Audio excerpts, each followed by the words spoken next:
Et voilà une promesse tenue. Nous avons réussi en 4 ans l'impossible depuis 100 ans, ce gosse Emmanuel Macron. La scène est baignable. Cyril de la Morinerie était aux côtés des triathlètes ce matin quand ils ont plongé dans la Seine. Cyril, elle était attendue cette image. Oh oui, après des entraînements annulés, une course masculine reportée, les triathlètes féminins ont pu s'élancer dans une Seine à la couleur verdâtre, mais apparemment propre selon les dernières analyses.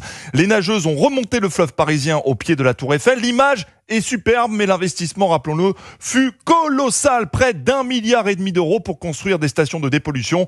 Médaille d'or de la ténacité à l'État français et... Médaille d'or et championne olympique, Cassandre Beaugrand. Médaille d'or pour Cassandre Beaugrand, une Marseillaise bien méritée. Elle a dominé l'épreuve de bout en bout. Malgré le stress, la Française de 27 ans a réussi la course de sa vie, comme elle l'a raconté au micro de France Télévisions. Je me suis mise à vomir avant le départ, ça m'était jamais arrivé. Je me suis dit casse, non. Tout le reste de la course, j'ai été vraiment très concentrée, je pense. Et je pense que j'ai serré les dents jusqu'au bout. Et en fait, je pense que là, j'ai du mal à réaliser. Mais c'est pas que ma médaille, c'est la médaille à tous ceux qui m'ont accompagnée quand j'y ai pas cru. Et franchement, tous ceux qui m'ont relevé. Et je tiens à les remercier aussi. L'équipe de France de triathlon décroche la première médaille d'or olympique de son histoire, mais également une formidable breloque en bronze chez les hommes pour Léo Bergère. l'Isérois de 28 ans réalisé une fin de course canon avant de s'écrouler de joie après la ligne d'arrivée sur le pont Alexandre III. Et la razzia en triathlon n'est peut-être pas terminée. Rendez-vous lundi pour le relais mixte. Merci Cyril de la Morinerie. Et donc de 6 médailles d'or pour la France. Deuxième au tableau, début de Jeux Olympiques en trompe pour les Bleus, qui pourrait bien encore nous faire rêver aujourd'hui. Antoine Bienvaux, vous suivez les épreuves pour Europe 1 au Club France. Les Français pourraient bien nous ramener d'autres médailles aujourd'hui. C'est possible, on l'espère Thomas. En tout cas, programme encore chargé aujourd'hui avec évidemment le prodige Léon Marchand ce soir. Notez bien ces deux rendez-vous.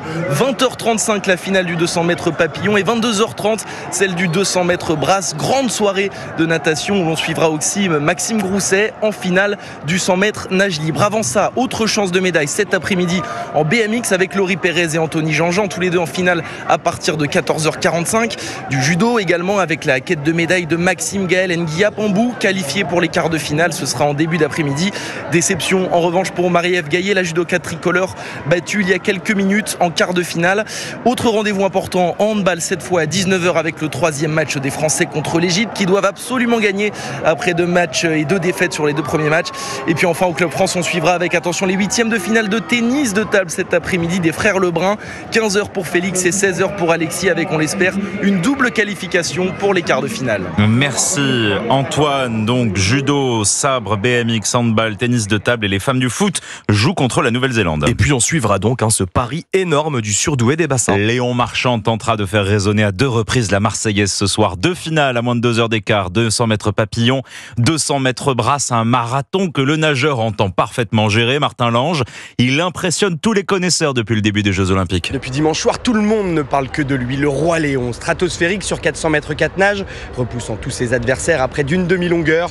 Malia Metella, médaillée d'argent aux Jeux d'Athènes. Même nous, en tant qu'anciens nageurs, anciennes nageuses, on a l'impression qu'il est facile, alors que c'est tellement d'heures de travail en muscu et dans l'eau que Léon, avec cette efficacité, ce talent qu'il a, voilà, le doigt dans le nez quand on dit. Hier encore, Marchand a enchaîné 4 courses en une journée. Alors comment expliquer cette facilité ? Vincent Gardot est président des Dauphins de Toulouse, le club historique du phénomène. Il y a le travail, le sérieux, l'application, la génétique. L'envie de gagner, et je crois qu'il a également du talent. Depuis 1 an, 2 ans, il est bon partout. Il a une très belle nage, très maîtrisée, et puis il a des coulées exceptionnelles également. Ces coulées, ces séquences sous l'eau juste après un virage, c'est ce qui impressionne le plus le monde de la natation.